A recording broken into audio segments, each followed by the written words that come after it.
gizani kwenda kwenye mwanga. Bwana asifiwe sana. Kuna wimbo naimanga,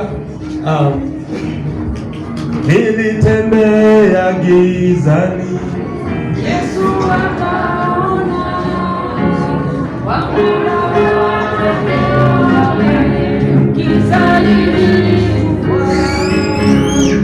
nilitembea gizani, Yesu akaona, aya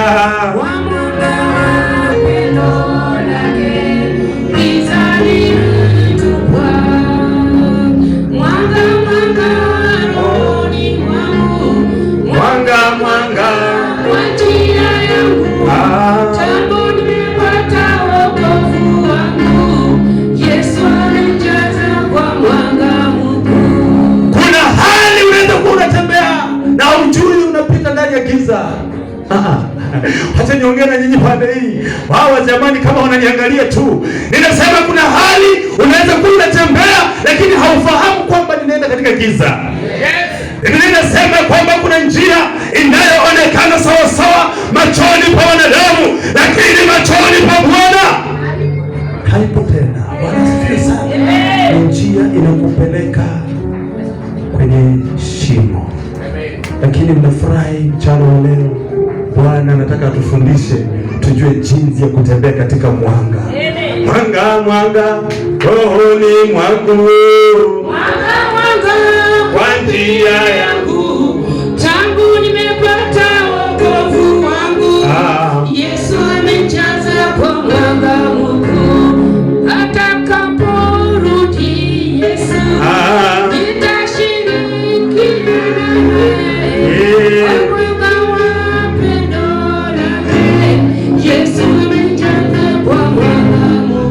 Asante. Hii mada ya mwanga ama mada ya giza katika Biblia ni jambo ambalo liko la muhimu sana, na ni jambo kuu katika Biblia nzima ambayo inawasilisha hali ya mabadiliko ya kiroho. Bwana asifiwe sana.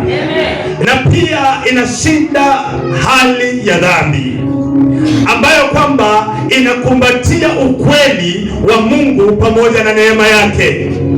Hii ni safari ambayo kwamba inatoka katika ulimwengu wa roho ambao umekufa, ama blindness of the spiritual world. Bwana asifiwe sana. Na pia upumbavu wa kuelewa imani, kuelewa maisha ya baadaye, maisha ya milele. Bwana asifiwe sana. I want to thank God kwa sababu nataka tutembee katika hali hii ya kuingia katika mwanga wa Mungu, mwanga wa neno la Bwana. Biblia inasema kwamba neno lako ni taa. Bwana asifiwe sana. Na pia ni mwanga katika njia yako. Bwana asifiwe sana. Neno la nani? Neno la Mungu. Bwana asifiwe. The nature of darkness ni nini?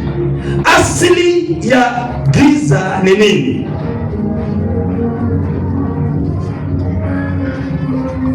The spiritual blindness, that is a lacking of understanding of God.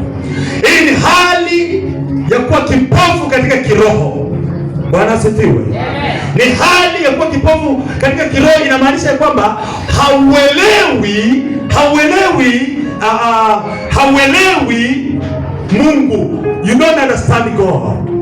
Bwana asifiwe sana. Yaani macho imenipeleka mpaka imenikutanisha na dada yangu mwingine. Ameniangalia tu pale nyuma.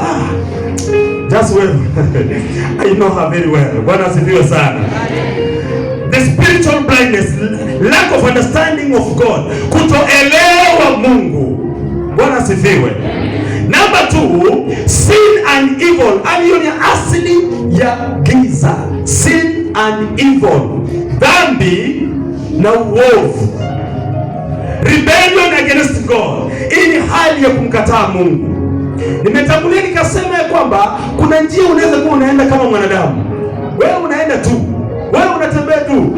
Waluya wanasemanga jenga za shianza mbona mbele ni nyuma. Yaani sina mbele wala nyuma. Na mimi nataka niulize swali, wewe unatembea hauna mbele wala nyuma.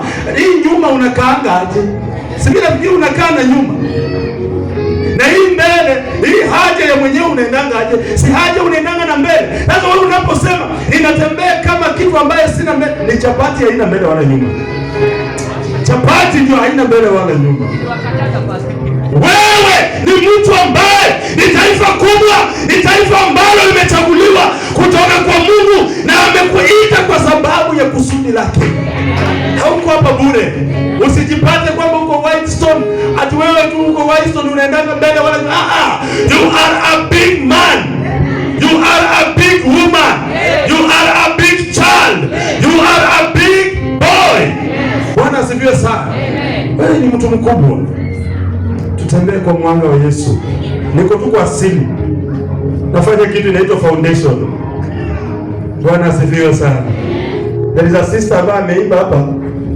The sister in blue. Mungu akutendee mema. Mungu akuinue, akuonekanie. Kazi yako iende juu.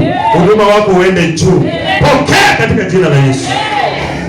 Asili ya giza. Satan's domain. Utawala uhaka kajamaa sipenagi hata kaita, maana sina biashara nako. My business here is Jesus. My business hapa ni Yesu Kristo.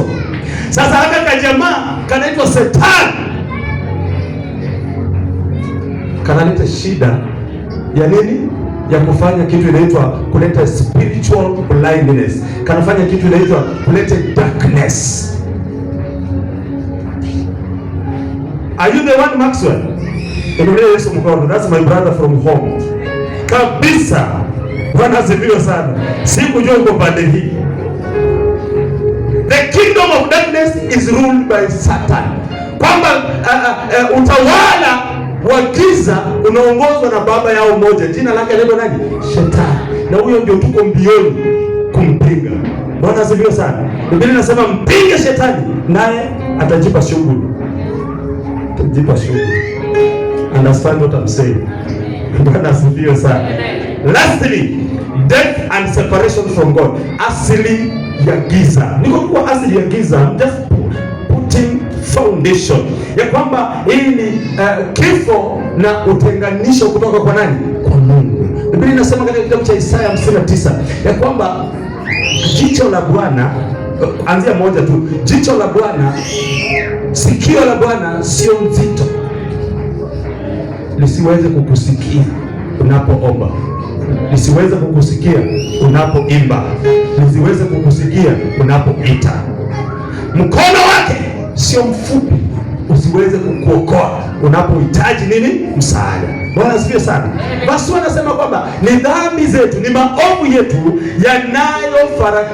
yanayotufarakanisha kutoka kwa nani? Kwa Yesu Kristo.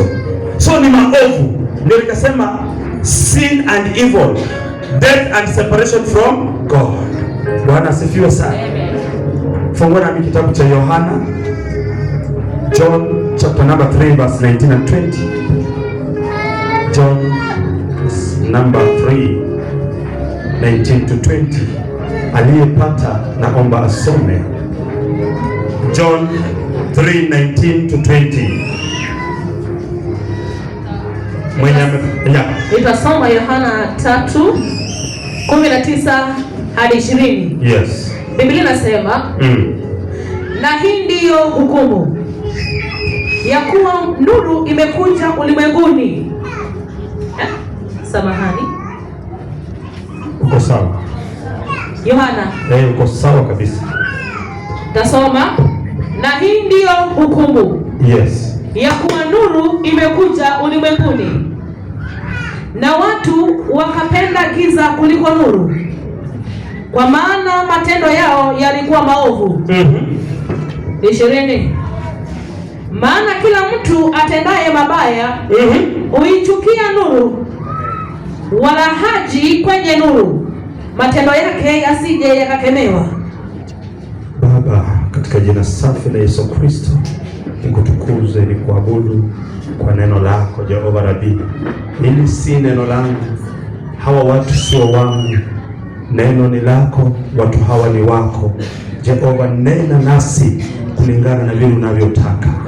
Wewe wajua jinsi unavyotaka watu hawa ambao ni watoto wako wakaweze kupokea.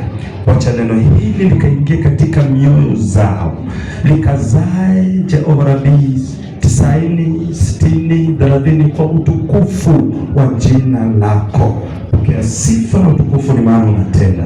Roho Mtakatifu tufundishe, maana hakuna aliye kama wewe. Pokea sifa katika jina safi la Yesu Kristo ninaomba na kuamini. Mtu mmoja aseme amen.